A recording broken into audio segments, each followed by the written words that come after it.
ಸ್ವಾಮೀಜಿಗಳ ಪಾದಗಳಿಗೆ ನಮಸ್ಕರಿಸ್ತಾ ಈ ಸಮಾರಂಭದ ಮುಖ್ಯ ಕೇಂದ್ರ ಬಿಂದುಗಳು ನಮ್ಮೆಲ್ಲರ ಮಾರ್ಗದರ್ಶಕರು ಆದಂತಹ ಗೌರವಾನ್ವಿತ ಸನ್ಮಾನ್ಯ ಯಡಿಯೂರಪ್ಪನವರೇ, ವೇದಿಕೆ ಮೇಲೆ ಉಪಸ್ಥಿತರಿರುವಂತಹ ಎಲ್ಲ ಗಣ್ಯರೇ, ಸಮಾರಂಭದಲ್ಲಿ ಭಾಗವಹಿಸಿರುವಂತಹ ನನ್ನೆಲ್ಲ ಆತ್ಮೀಯ ಬಂಧುಗಳೇ, ರಾಜ್ಯದಲ್ಲಿ ಮೊದಲನೇ ಬಾರಿಗೆ ಈಡಿಗ, ಬಿಲ್ಲವ, ನಾಮಧಾರಿ, ದೀವರು ಒಳಗೊಂಡಂತಹ 26 ಪಂಗಡಗಳು ಒಟ್ಟಾಗಿ ಸೇರಿ ಯಡಿಯೂರಪ್ಪನವರು ಅಧಿಕಾರದಲ್ಲಿದ್ದಂತಹ ಸಂದರ್ಭದಲ್ಲಿ ನಮ್ಮೆಲ್ಲ ಸಮಾಜಗಳಿಗೆ ಮಾಡಿದಂತಹ ಕಾರ್ಯಗಳನ್ನು ನೆನೆಸಿಕೊಂಡು ಇವತ್ತವರನ್ನ ಗೌರವಿಸುವಂತ, ಸನ್ಮಾನಿಸುವಂತ ಒಂದು ಅಪರೂಪದ ಕ್ಷಣದಲ್ಲಿ ನಾವೆಲ್ಲರೂ ಕೂಡ ಇದ್ದೇವೆ. ಈಡಿಗ, ಬಿಲ್ಲವ, ನಾಮಧಾರಿಗಳ ವಿಶೇಷಣೆ ಇದು. ನಮ್ಮ ಸಮಾಜಕ್ಕೆ ಯಾರು ಕೊಡುಗೆಗಳನ್ನು ಕೊಟ್ಟಿದ್ದಾರೆ, ಕೇವಲ ಕೊಡುಗೆಗಳನ್ನು ಮಾತ್ರ ಸ್ವೀಕರಿಸೋದು ಅಷ್ಟೇ ಅಲ್ಲ, ಅದನ್ನು ಅತ್ಯಂತ ಗೌರವಪೂರ್ಣವಾಗಿ ನೆನಪಿಸಿಕೊಂಡು ಅವರಿಗೆ ಪ್ರತ್ಯುತ್ತರವಾಗಿ ಗೌರವವನ್ನು ಕೊಡುವಂತ ಒಂದು ಉದಾತ್ತವಾದಂತ ಸಂಸ್ಕೃತಿ ನಮ್ಮ ಸಮಾಜದಲ್ಲಿ ಇವತ್ತಿದೆ. ಆ ಹಿನ್ನೆಲೆಯಲ್ಲಿಯೇ ಯಡಿಯೂರಪ್ಪನವ್ರನ್ನ ಇವತ್ತು ನಾವು ಸನ್ಮಾನಿಸ್ತಾ ಇದ್ದೇವೆ. ಗೌರವಾನ್ವಿತ ಹಾಲಪ್ಪನವರು ಸುದೀರ್ಘವಾಗಿ ಈ ಸಮಾಜಕ್ಕೆ ಆಗಿರುವಂತಹ ಸಂಗತಿಗಳನ್ನ ಎಳೆ ಎಳೆಯಾಗಿ ಬಿಡಿಸಿ ಹೇಳಿದ್ರು. ಯಡಿಯೂರಪ್ಪನವರು ಉಪಮುಖ್ಯಮಂತ್ರಿಗಳಾಗಿದ್ದಾಗ, ಮುಖ್ಯಮಂತ್ರಿಗಳಾಗಿದ್ದಾಗ ಈ ನಾಡಿನ ಕಲ್ಯಾಣಕ್ಕೋಸ್ಕರ ಅವರು ಮಾಡಿರುವಂತಹ ಚಟುವಟಿಕೆಗಳು ಮುಂದಿನ ಹಲವು ವರ್ಷಗಳ ತನಕವೂ ಕೂಡ ಜನ ನೆನಪಿಡುವಂತ ಕಾರ್ಯಕ್ರಮಗಳು. ಯಾವುದೋ ಒಂದು ಪ್ರದೇಶಕ್ಕೆ, ಒಂದು ಸಮುದಾಯಕ್ಕೆ ಸೀಮಿತ ಆಗದೆ ಎಲ್ಲರನ್ನೂ ಕೂಡ ಒಟ್ಟಾಗಿ ತೆಗೆದುಕೊಂಡು ಹೋಗುವಂತ ಪ್ರಯತ್ನ ಅವರ ಆಡಳಿತಾವಧಿಯಲ್ಲಿ ನಡೆದಿದ್ದನ್ನು ನಾವೆಲ್ಲರೂ ಕೂಡ ಪ್ರತ್ಯಕ್ಷವಾಗಿ ನೋಡಿದ್ದೇವೆ. ಭಾಗ್ಯಲಕ್ಷ್ಮಿ ಎನ್ನುವಂತ ಯೋಜನೆ ಕರ್ನಾಟಕದಲ್ಲಿ ಜಾರಿಗೆ ಬರಬೇಕಾದ್ರೆ ಅದಕ್ಕೆ ಯಡಿಯೂರಪ್ಪನವರು ಬರಬೇಕಾಯ್ತು. ಮಕ್ಕಳಿಗೆ ಸೈಕಲ್ ಅನ್ನುವಂತ ಒಂದು ವಿಶೇಷವಾದಂತ ಯೋಜನೆ ಕಲ್ಪನೆ ನಿರ್ಮಾಣ ಆಗಿದ್ದು ಯಡಿಯೂರಪ್ಪನವರ ಕಾಲದಲ್ಲಿ.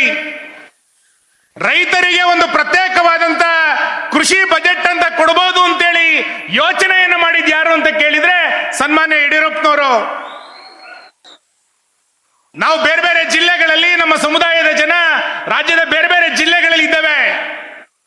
ದಕ್ಷಿಣ ಕನ್ನಡ, ಉಡುಪಿ ಜಿಲ್ಲೆಯ ಜನ ಬಿಲ್ಲವರು ಅಂತ ನಾವು ಕರೆಸ್ಕೊಂಡ್ರೆ ಬಿಲ್ಲವ ಸಮಾವೇಶವನ್ನ ಬೇರೆ ಬೇರೆ ದಿನಗಳಲ್ಲಿ ನಾವು ಮಾಡಿದ್ದೇವೆ. ಶಿವಮೊಗ್ಗದಲ್ಲಿ ಈಡಿಗರ ಸಮಾವೇಶವೂ ಕೂಡ ಬೇರೆ ಬೇರೆ ದಿನಗಳಲ್ಲಿ ಆಗಿರಬಹುದು. ಉತ್ತರ ಕನ್ನಡದಲ್ಲಿ ನಾಮಧಾರಿಗಳು, ದೀವರ ಸಮಾವೇಶವೂ ಕೂಡ ಬೇರೆ ಬೇರೆ ದಿನಗಳಲ್ಲಿ ಆಗಿರಬಹುದು. ಆದ್ರೆ ಈ ಎಲ್ಲ 26 ಪಂಗಡಗಳನ್ನ ಒಟ್ಟಾಗಿ ನಡೆದಂತ ಯಾವುದಾದ್ರೂ ಸಮಾವೇಶ ಇದ್ರೆ ಅದು ಸಾಗರದ ಶಕ್ತಿ ಸಂಗಮ ಸಮಾವೇಶ ಅಂತ ಹೇಳಲಿಕ್ಕೆ ನಂಗೆ ಅತ್ಯಂತ ಖುಷಿ ಇದೆ.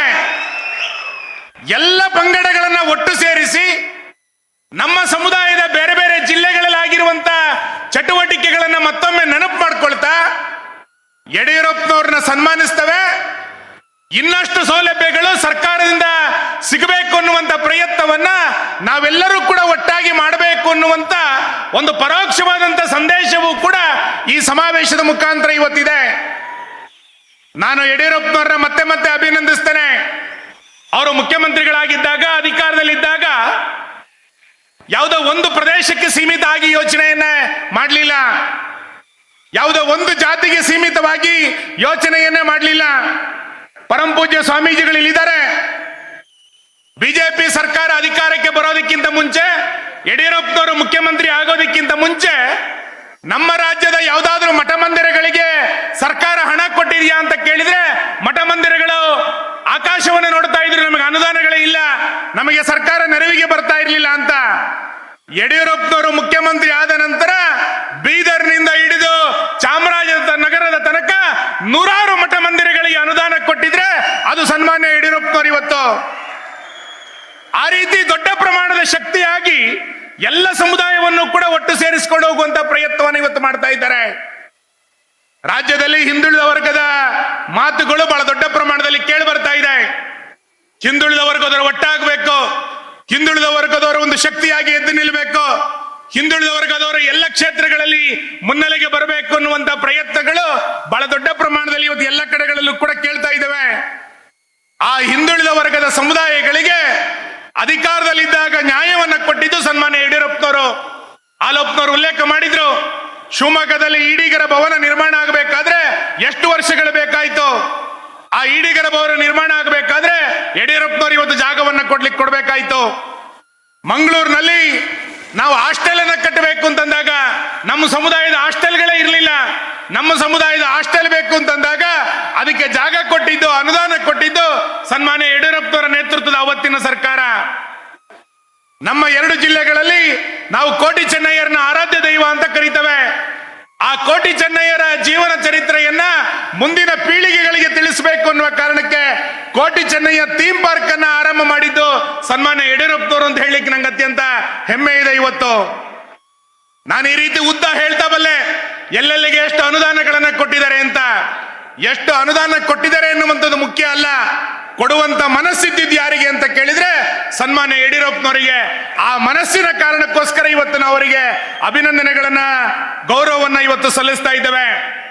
ನಾನು ಇವತ್ತು ಇಲ್ಲಿ ಕೂತಿರುವಂತ ಎಲ್ಲ ಜನರಿಗೆ ವಿನಂತಿ ಮಾಡ್ತೇನೆ, ನಾವು ಅತ್ಯಂತ ಕಡುಬಡವರಾಗಿ ನಮ್ಮ ಇನ್ಯಾವುದೋ ರೈತಾಪಿ ಚಟುವಟಿಕೆಗಳಲ್ಲಿ, ಕುಲ ಕಸುಬುಗಳಲ್ಲಿ ಚಟುವಟಿಕೆಯನ್ನು ಮಾಡಿ ಬೆಳೀತಾ ಬರ್ತಾ ಇರುವಂತವರು.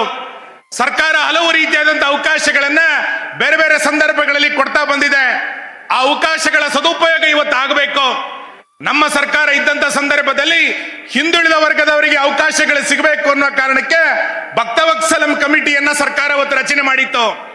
ಆ ಭಕ್ತವತ್ಸಲಂ ಕಮಿಟಿ ಬೇರೆ ಬೇರೆ ರೀತಿಯಾದಂತಹ ಶಿಫಾರಸುಗಳನ್ನು ಮಾಡಿ ಯಾವ ಸಮುದಾಯ, ಹಿಂದುಳಿದ ವರ್ಗದ ಸಮುದಾಯ ರಾಜಕೀಯವಾಗಿ ಹಿಂದುಳಿದಿದೆಯೋ ಅವರಿಗೆ ಅವಕಾಶಗಳನ್ನು ಕೊಡಬೇಕು ಅಂತೇಳಿ ಶಿಫಾರಸನ್ನು ಮಾಡಿತ್ತು.